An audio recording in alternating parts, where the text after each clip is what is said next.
Do you feel overwhelmed by emails, all those digital photos and digital files? Well, overwhelm can contribute to nervous system dysregulation. So I really wanted to be able to help you deal with that. And that's what we're going to do on today's show. This is Wellness by Design. I'm your host, Jane Hogan, the wellness engineer. And today I'm speaking with Kath Younger. Kath is a dietitian who eventually got into helping people deal with their digital clutter. And that's what we're talking about today. She's an expert in helping you identify what's important, keep it simple, have a simple system so that you actually do it. So make sure you tune in to this episode to help remove that little bit of overwhelm that's going on in your life with a really simple way. And Kath's got some great strategies to do that. All right, we'll see you inside the episode. Kath Younger, welcome to Wellness by Design today. I'm so happy to have you here. Thanks so much for inviting me. Well, I wanted to invite you because, well, maybe sometimes it's kind of selfish. I know I feel overwhelmed sometimes by all the digital clutter. I got a huge inbox of emails I haven't even looked at. It's like over 20,000. And, how many pictures do we all have? And then all of the other digital things. And so I know that anything that overwhelms us helps to dysregulate our nervous system. And because I help people with chronic pain and other chronic conditions, when we have dysregulated nervous system, all of those symptoms get worse. So I want to help people, myself included, get our nervous system regulated by removing one of those things, simplifying it. And that's what you do, right, Kath? So I'd love to hear how, because you're a dietitian. So how did you go from being a dietitian to being an expert in helping people deal with digital clutter? Right. Well, first of all, you're not alone. I have seen many inboxes, including some that are over 100,000. So do not be embarrassed. It's a very common problem. And that is exactly what led me to helping people solve this problem. So I've been a longtime blogger. I started my blog back, I think it was 2007. I sometimes forget the year, but I'm a teenager blogger at this point, and my blog is katheats.com, like eats food, because it is rooted in food. I started it as a food diary back when I was fresh out of college and learning all about nutrition and wellness. And then that led me to go back to school to become a registered dietitian.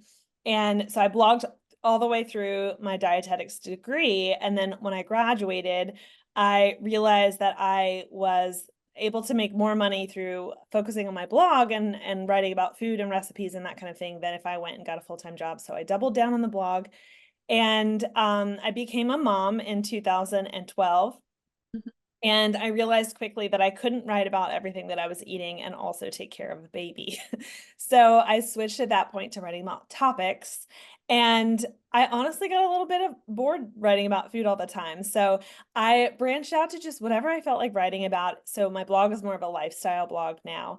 And home organizing has always been a passion of mine. I was that child that used to rearrange her bedroom every week, and I would go over to my friends' houses and say, "Can I organize your closet for you?" So organizing things has always been a passion of mine. And so I started a series on my blog called Home Neat Home. And it was just like showing you my closets, showing you my drawers. They're not Pinterest perfect, but they are well organized. And so that was always a strength of mine. And I've also been kind of the go-to person in my family for a long time for tech things. So, can you help me with this iPhone problem? Can you show me how to do things on my computer? And so I was always kind of helping friends and family with that kind of stuff. And so I had this light bulb moment of I could help people organize in a tech environment. And so that's kind of how I came up with my course, Digital Clutter, which is all about helping people with the messiest areas of their digital life. So it covers email, calendar and tasks, paper and files, money, and photos. Those are the five big categories. Email and photos are the two that people have the most trouble with, but I included just kind of all to be comprehensive. And so, yeah, I practice what I preach. My inbox is at 0. It is Tuesday at 11 AM. There's literally nothing in it.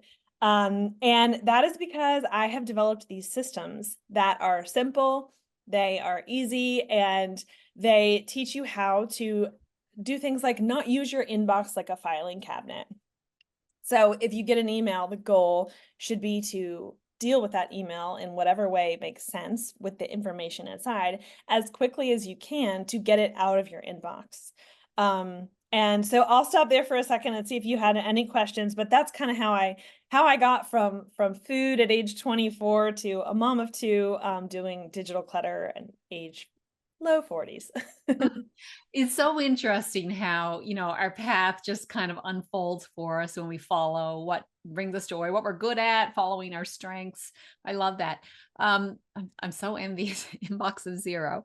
Uh, and I- but I love that you've got simplified systems. And actually, I said I had over 20,000 emails in my inbox, but most of those are old, over a year old, because I actually found you and I started implementing your simple email system about a year ago. So I'm not down to 0. Like in the last year, I probably got about 20 emails sitting in my inbox that, Mhm. they're still kind of loose ends. Um, not down to 0, so I think I'm still kind of, like, missing something there. So I'm really excited to hear what you've got to say because I think I don't wanna let go of things, but I love that idea that you said they're not using your inbox as a filing system because that's what I used to do, Mhm. and I know it didn't really work. So, all right, Right. let's dive in. Where would you wanna start with this? Well, first of all, people think, oh, I have, 10,000, 20,000 emails. That would take me forever to sort through those. And I don't disagree with that because that would take you forever if you went one by one through every single email. I am very big on doing things as quickly as possible and in bulk because my goal at the end of the day is to save time. That is why we want to reduce our digital clutter. We want to spend fewer hours at the computer. We want to be away from our screens. We want to be outside living our lives, right? So I never want to make a system for dealing with your clutter that's going to actually involve more hours at the computer. Now, there are some people that want to say, take all of their digital photos and put them into albums and that kind of thing. And that might require like a bump of activation energy to kind of figure out your system to organize to then, use it from that point forward.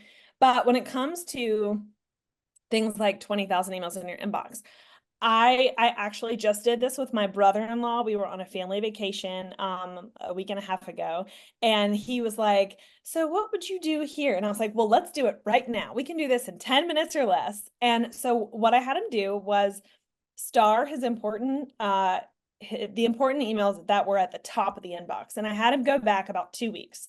Like anything that if you didn't respond to or you lost it, like your life would have a problem, like put a star by it. Those are your importance. And then everything else is really not that important. We get so much fluff in our inboxes all the time. And actually, the first step for anybody should be to look at your inbox and pick out the 3 to 5 most offensive offenders and unsubscribe from them right then, because unsubscribing is the one thing that if you could do anything today, just one thing, I would say unsubscribe from the top 3 to 5 or maybe all 10, ones that come through all the time, and really, really be ruthless and say, do I need to receive this information as an email every day? A good example of this is a shopping website that maybe you use, or a store like Pottery Barn. Um, I like if you are shopping for home goods, you can just go to their website. You don't have to receive everything in your inbox. But let's say you are shopping for a couch and you're like waiting for that sale or the promo and you really do want to know about it on the spot. You can subscribe to that while you're shopping for the couch and then unsubscribe, and then you can always resubscribe if you're shopping for a dresser a year from now. So I just tell people, like, if you don't need that information, you shouldn't be getting it by email. Another example is social media notifications. So, Mm. some people get hundreds of Facebook notifications a day, and you really like, you shouldn't be getting every single alert by email. Now, if it's part of your job, or you're really involved in a group that you have to be a moderator for, or something like that, like obviously everyone's situation is unique, but um create a routine in your day that's just like check Facebook and just go there and look for the new stuff, and then turn off all of those emails. And so, all these fluffy things that come through that are just not that essential, but people are just like, oh, I might as well like get this, just unsubscribe and be a little bit ruthless with yourself. The other thing that I tell people is there's all those tabs at the top of Gmail. And I talk about Gmail a lot because I would say 85 to 90% of the students in my course are Gmail users. It's the most Mhm. popular email platform, but really all of these principles apply to any email software server that you use. So keep that in mind. But I do talk about Gmail a lot because it's the one that most people use. The tabs at the top. Gmail, I think, was just trying to provide a good solution for the fact that most people have all these categories like mushed together. And so they created the promotions and the social media tabs, but I think that just creates more places that you have to check. And so I tell people to turn those tabs off and just keep one just stream of inbox that Yeah. you can very quickly scan and triage like that. You want to be able to log in and just select like, don't need it, already read it, whatever, archive immediately. And then you have 3 left, and those are your important ones. One is a yes or no response. One is a concert ticket confirmation that you then download and save on your computer, on your phone, or in your notes app or something like that. And then the last one maybe is a personal email that you take 2 minutes to reply to, and then you're back to 0, and that shouldn't take you much time at all. So turning off those tabs, and you can do that in your quick settings up in Gmail. These are all tips that I have screen shares of and things inside of my program, but for people that want like all the tech help, that's where I would say to consider signing up for that. But if you're tech savvy, just go to your settings and you can turn that off and really start to like simplify your inbox too, so it's easier to manage as you get through. Mm, I love that. Now I know there's one area where I don't really follow your rules, and I that's where I do have a couple of folders that one is for order confirmations and one's for booking confirmations. Yep. I just find it simpler for me, especially like just say I'm traveling and I've got to go find that, plane ticket or the hotel confirmation. I know exactly where it is. Like, would I get a rap on the knuckles for that? No, and everybody has like a few things, and I have a few labels myself, and I create auto labels sometimes. So this is a good example. I talk a lot about clean beauty, and I am an affiliate for a couple beauty companies. And so when I get order confirmations from those companies, like if someone's purchasing the Oliveda products from me, I will have an auto label applied to those automatically, so that I can always like, it's almost like for me, it's a color visual thing. So Oliveda is green, Crunchy is pink. And so I can see those orders, like which brand it is and which confirmation is really easily. So there is a time and place to use the labels, which if you're listening and wondering, labels and folders are basically the same thing in Gmail. So Yeah. I think that's great. What I don't want people doing is spending hours of time going through their 20,000 emails and putting those in folders. Like, there is also a lot of stuff, like I would actually maybe push back on your travel confirmations a little bit and say, I think Gmail creates an auto calendar invitation for every travel. At least mine does. So if you are using Google Calendar, you might be reinventing the wheel there a little bit. But I also, travel's a big deal. So I get that you would always want to be able to easily find that. So I think that is a great reason to use a label. Okay. The All right. other thing Thank that you. I do a lot is for concert tickets, QR codes, all of that kind of stuff. There are two things that you can do with those. You can either download the PDF, the tickets, or screenshot it and then save it to your Notes app, which is offline. So if you're in a place where cell service is bad, you can still access it. Mm. Or a very underrated feature of Gmail is the snooze button. And a lot of people aren't really familiar with what this does, but it basically tells Gmail, I want to snooze this email until the time and date that I want it to come back up. It almost looks like a new email coming back through. So a good example of this is like a movie ticket or a concert ticket. The concert is Friday at 8 p.m. You can snooze that email so that Friday at 7:30 p.m., that email will pop up at the top. And so your tickets are right there on your phone, and then you can scan them and then archive that email right when you go in. So that's another thing that you can do if you just, a lot of people, again, you don't want to use your inbox as a filing cabinet. So people will save an email that they need like 2 or 3 weeks later. Another good example of this is over the summer, my kids are in summer camps and we get like 2 or 3 weeks out the what to bring to camp list. And I don't want that sitting in my inbox for 2 weeks while I'm waiting for those days to come. And, I scan it, make sure we have everything. And if we do, then I just snooze it. And the Sunday night or the Sunday morning before the camp starts, it pops up and then I can like work on my phone or whatever as I'm making the list, and then I can archive it after that. I did not know about that feature, so I'm going to look for that. That's a great one to do for booking confirmations, right? Yeah, yeah. Snooze them It's a little until you clock. need them. Look for it's a little clock and you have to click into an email. So open the email and then you should see it right on the top. Okay. Now, another thing that I use, and I don't know what you think about this, and that's the like the to-dos. I kind of put some stuff in to-dos. What do Mhm. you think of that feature? Sometimes I find I get the to-dos is so huge, I don't actually get back to it. Yeah. So are you talking about the one inside of Google, like the Yeah, area yeah. inside of Gmail? So I don't use that. I think if you're someone that just has like 2 to 3 reminders at a time and that's it, like that's a great simple way to like just do everything in one spot. I use an app. It's called To Do, but it's spelled TEUXDEUX.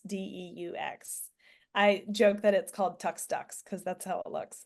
But it's like spelled funny, and it is a digital weekly planner. So if you imagine like a beautiful like Monday through Friday planner that's paper on your desk, it looks like that. And so it's more like one day at a time. And I am so type A that I can't have a paper planner because the second plans change or things change and you have to like cross it out or white out. I can't even handle erasers. It just doesn't look pretty anymore. And I just want to like scrap the whole page and like rewrite everything. But To Do is the perfect planner for the type A person that loves like a very minimalist, simple look. And if you go to, I'll spell it one more time for people listening, TEUXDEUX.com. That's where you can find it. And it is a paid product, but it's like $20 a year. It's really cheap. And so I use that. You can color code, you can have recurring tasks, and it's just like a super beautiful planner. I think I also use a more robust task manager, Asana, but I use that for work. And then I use To Do as kind of my like weekly plan every week that is personal and work. So it's like the big work stuff gets brought over, and that's just my like list that I work off of. I think that again, if you're just someone who has like 3 to 5 things, like if you're just making like a to-do list every day or something like that, using Gmail or using like your notes app and just having like little bullets is great. But I think if you want a little bit more ability to plan ahead, recurring tasks, to add like a new feature in To Do is to add notes into a task. So you could add like a Zoom link or an email address or that kind of thing inside. It's a really, really awesome task Hmm. manager. Okay. All right. So getting back to, I guess we're starting with email. Um, we've talked about a couple of things there. So let's just kind of go back to that. And, what's the first thing you said? Unsubscribe to emails that, I kind of look at sometimes I never open this email from this person or this company. So why am I getting it? Just unsubscribe. Yeah. Um, and now, as a person who sends out emails, I'm like, well, of course, if you're not finding my emails valuable, then unsubscribe. But I would also say, like, how do you feel when you read an email? Does it uplift you? Does it help you in some way? Even if you don't read every single email from this person, if sometimes you're getting value, you think, is it okay to still be on an email list like that?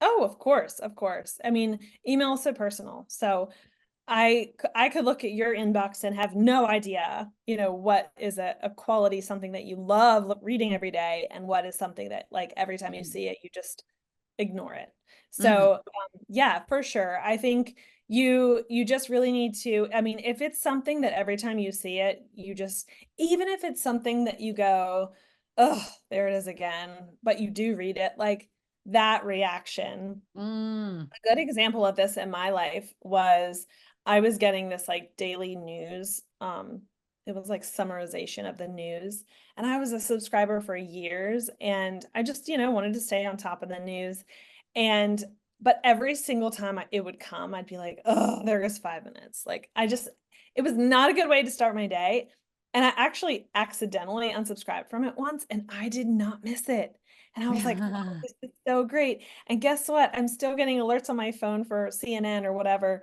So I'm still staying, like, I still know what's going on. And so it's just like, that's an example of something that, like, I thought I wanted to keep, but then it went away. And then it's actually very similar to, um, a lot of times when I'm talking about people decluttering their homes, like, worst case scenario, you can go buy it again. I mean, that's a little Yeah. wasteful, but, like, if you have 4 pairs of sheets and you're gonna get rid of your worst pair and you're worried that, like, "Oh no, what if we need it?" You can always go buy a new pair of sheets. And that's the same with unsubscribe. People are like, "Oh, I don't know if I should unsubscribe." I'm like, you can always resubscribe to something. So Yeah. if you it's kind of the reverse. It's like, if you do unsubscribe and then you're like, "Man, I really miss getting that email. It was a great way to start my day. It was a great way to wind down every night, and I'm gonna go resubscribe again." So, like, it's so transient. It's kind of like with the Pottery Barn example. Like, there have been times when I've gotten a daily email from Pottery Barn because I am looking for that sale. And then as soon as it's over, I'm just like, "Bye, I'll see you in 2 years." And then I need a new piece of furniture. So just think of email, like, try not to be so attached to it. Right, right. Okay, so we've got unsubscribe. What would you say are the top steps with email? Just to summarize. For sure, unsubscribe. That's we've talked about that a lot already.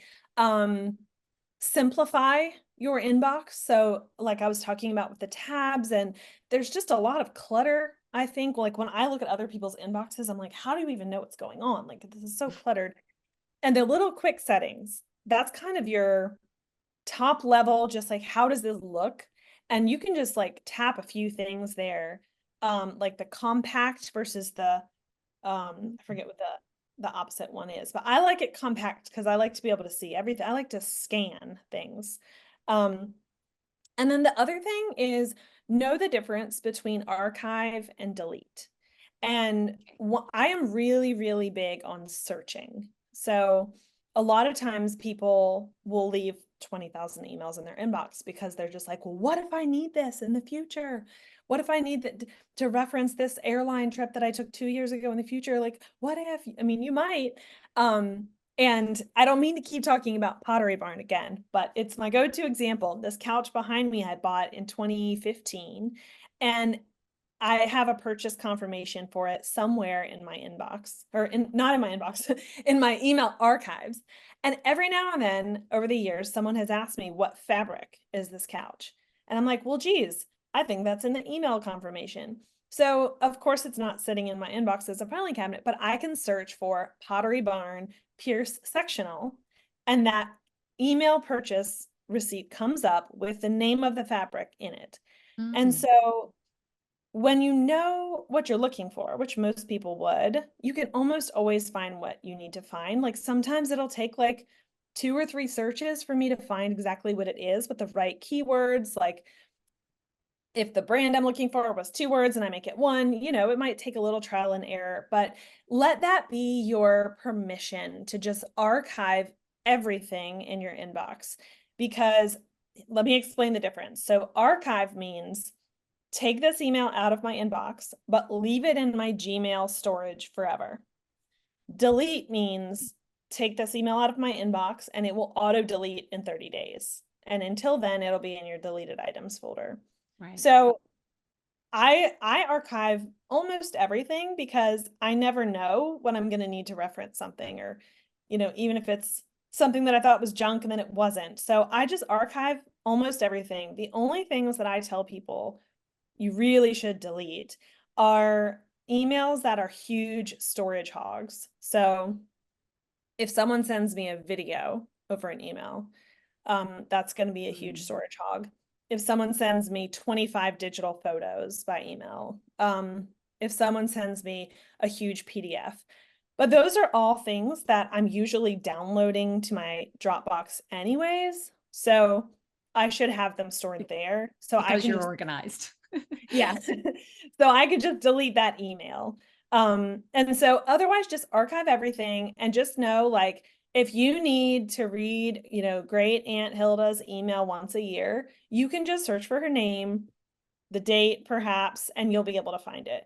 And that helps people who are just have that fear of, what if I need it, get it out of their inbox. That's so helpful, Kath. And you know what? Until I discovered you about a year ago and started doing this system, I did not archive it. I didn't even know what archive meant. So I really appreciate hearing that distinction between archiving and delete.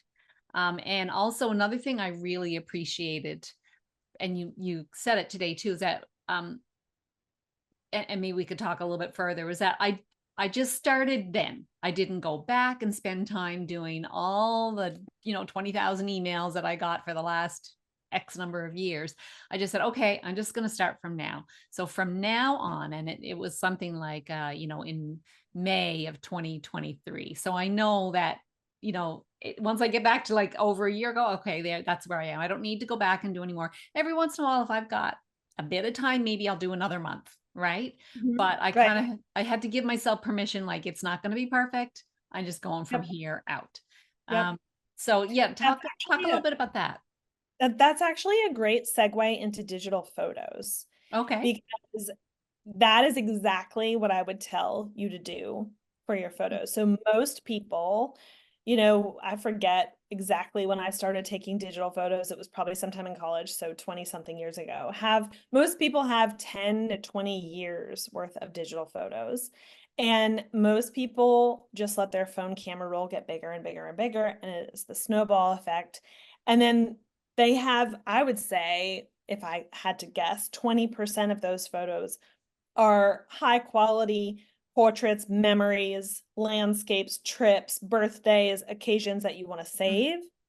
And like 80% of their camera roll is screenshots.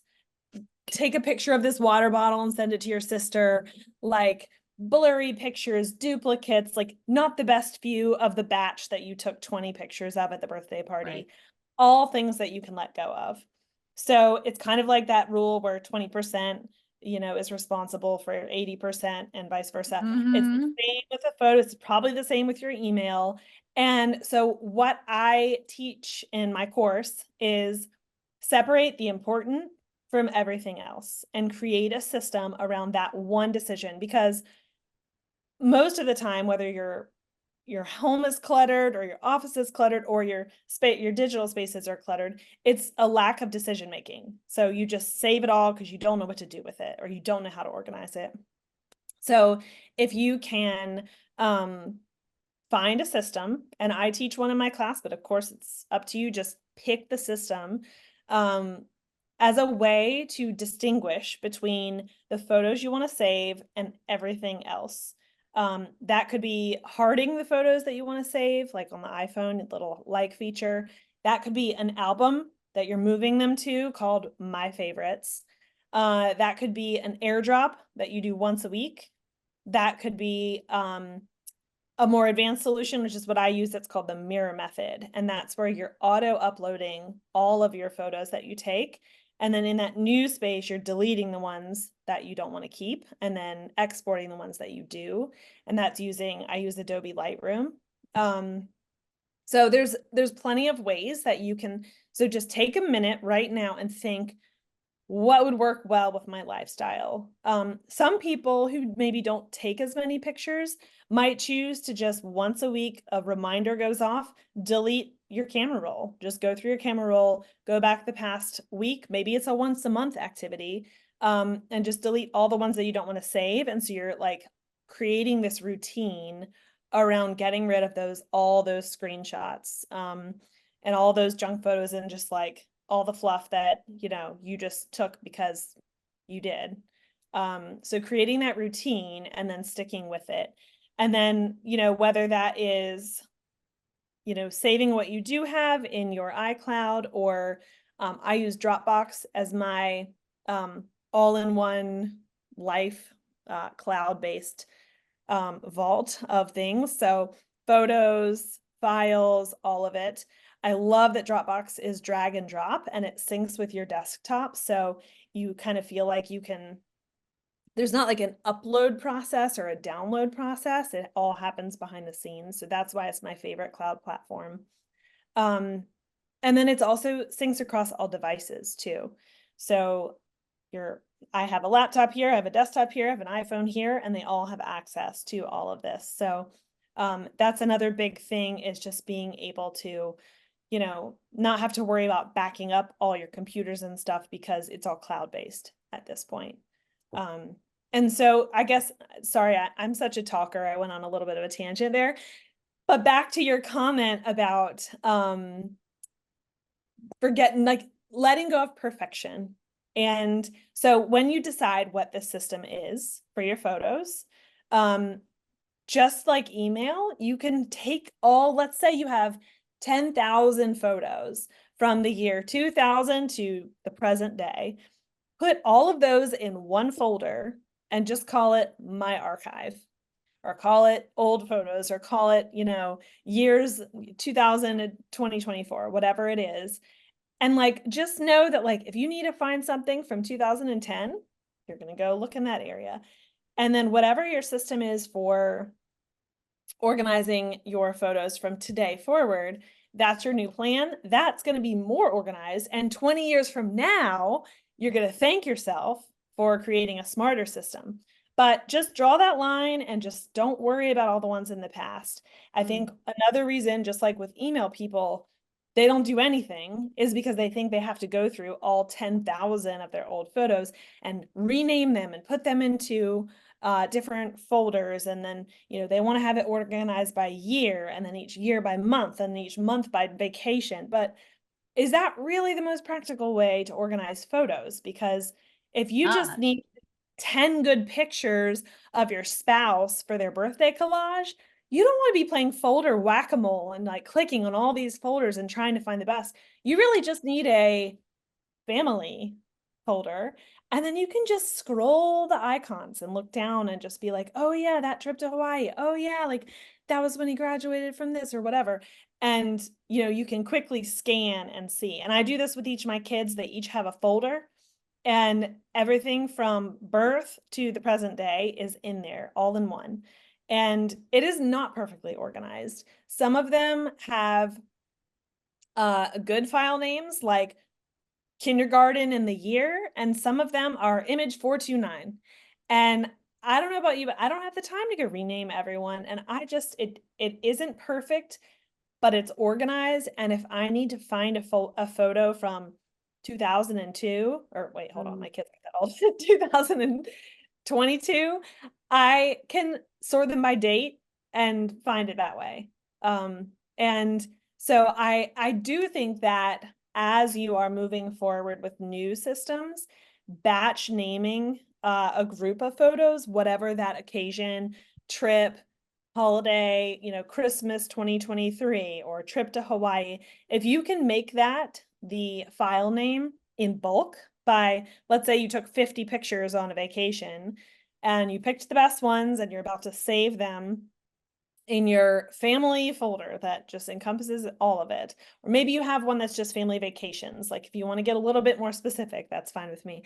But bulk name those. So, just select all, hit rename, trip to Hawaii 2024, and then drag them all into your folder. So that way in the future, you can use the search feature on your computer or in your cloud, and you can type in trip to Hawaii and hopefully those will come up.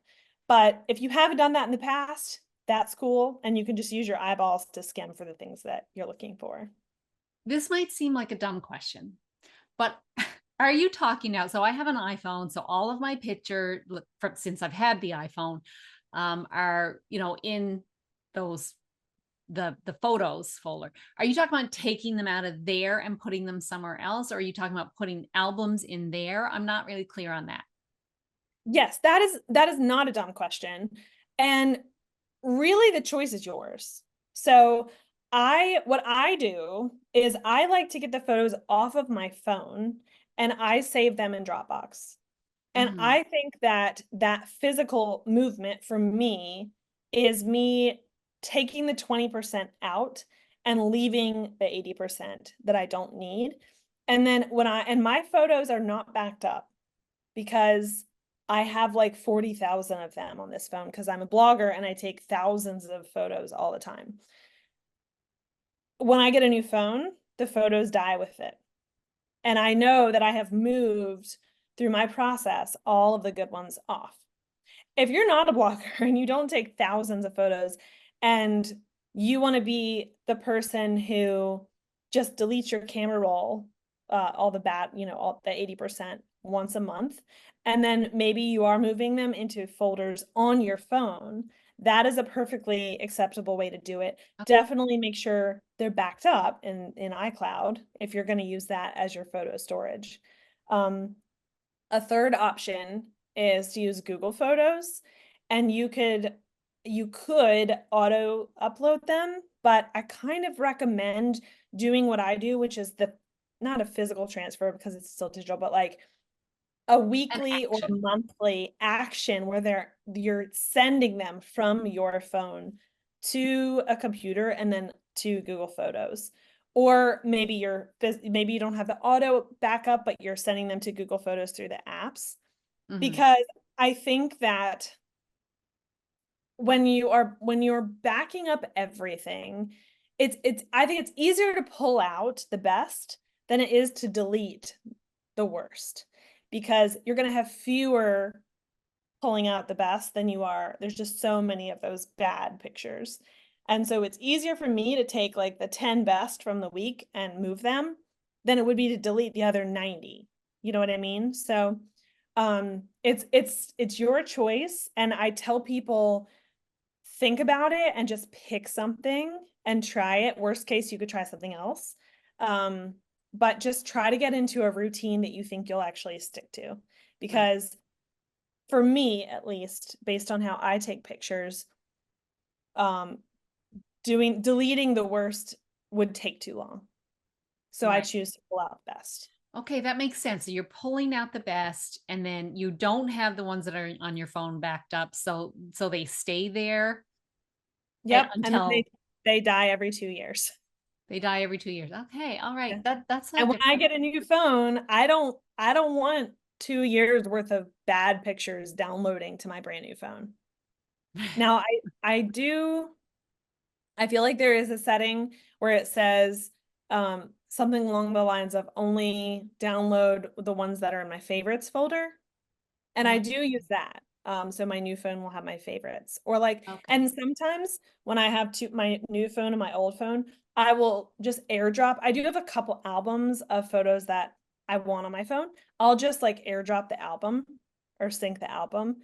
But I do not want who knows how many are on there right now because I've had this Mhm. phone for almost 2 years. Because So, they would, okay, I don't want anyone to feel overwhelmed by having too much to do, because you're like, okay, this is all about removing the overwhelm. So let's just talk about we've talked about email, which is probably one that people can handle. I think photos, it's like, but what if I lose something, right? That's a big thing. So Right. if anyone is finding that idea with the photos a little too overwhelming right now, that's okay. Just put that aside for now. Maybe you might do Kath's course or someone else's and, tackle that. But let's just kind of focus on the simple baby steps. So coming back to the simple baby steps, Kath, what would be something that someone could do today that's going to just keep simple and like take out overwhelm? Yeah. I would say the first step of getting your photos organized is choosing a place where you want your I'm going to use archive differently in this, but you want your digital albums to live. Okay. So choose between Dropbox, Google Photos, iCloud, or whatever other apps you might know. Um, Pick a place for your very, very best photos to live that you want to pass on as your legacy or reference every year or make a photo book with. Just pick that place. Yeah. And maybe it already exists and you're just like, okay, I'm gonna have my all of my photos on Dropbox. And like I said, maybe there's already tons of unorganized folders waiting for you there. Group those, make a new folder or just call it all photos, whatever you want to do. Just make some decisions about how you want the future to go. I usually tell people that how you're going to use the photos is your biggest clue on how to organize them. So if you make a yearly photo book, you might want to have one folder per year. If you have two kids like me and you're always like, I'm going to make a collage of all their years of school, so you might want to have like one kid folder for each of Right. you. I have two kids and a family, and that's it. So Hmm. just make some decisions about how your life would look if you had the perfect like organized endpoint. And then you can figure out how you're going to get the photos there and how you're going to create a routine around it and all that stuff later. Okay. I love that. Keep it simple. All right.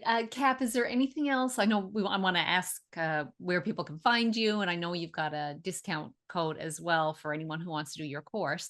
But before we do that, is there anything else we haven't covered that you really want to make sure the audience hears? Um, I think letting go of perfection, and I am a perfectionist in many areas, but letting go of perfection will give yourself permission to take these baby steps and just feel that more organized breath, coming out. And I think the want for it to be perfect is sometimes what paralyzes people into not making the decisions and not being able to do anything, and then it just snowballs and snowballs and snowballs. So just say, today forward, I'm going to take action on these areas. I'm going to do it the most simple way possible, and it's not going to be perfect, but it's going to be better than it was. So I progress, love not that. yeah. I love that. So where can people find you? Where's the best place for people to find you? If you want to message me or get just a snapshot, Instagram is where I hang out, and I'm at Kath Eats. That's KATHEATS, like eats food. And you can also find me at katheats.com. And then for all things digital clutter, it's digital-clutter.com. So you can go Okay. there and find the course. And I do have a special promo code for everyone today. It's for 25% off the digital clutter course, and the code is BYDESIGN. By design. All caps, right? Yep. Is it? Yeah. Okay. Perfect. And so just tell us a little bit about the course. Yeah, so it follows the digital clutter method of simplify, sort, and save. And it walks you through the 5 major areas of digital clutter. We've talked about them. The big ones are email and photos, and then file and paper is another one that's a sticking point for people. Calendar and tasks, just to keep your life organized. And then I added money in because who couldn't use a little help in that department? Um, and there's lots of screen shares and screenshots and how-tos and all that stuff. And then there's also a monthly support call. So I'm actually having it this afternoon. And I just call it office hours. You can call in, ask questions. I screen share, we troubleshoot, I teach, like, show me how to do this again. And we go in and like kind of get nitty gritty with it. So if you are not a tech savvy person, those monthly calls are where to show up, and we can do hands-on approach. And they are recorded. So for people that miss them too, they can go back and watch them. I love that there's that that support call once a month too. That's brilliant. So Yeah. Kath, this has been really wonderful. Thank you so much for being a guest on Wellness by Design today. And I hope everyone feels like a little, oh, there's a simple way I can deal with this. Yeah, I hope everyone's like inspired to just go and just like do 5 things to lighten your digital clutter today.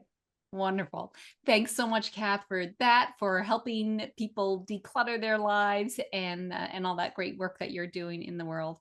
And thank you everyone for watching, listening, and you'll take advantage of what you've heard from Kath today and simplify your life a little bit. And I'll see you again soon. Bye.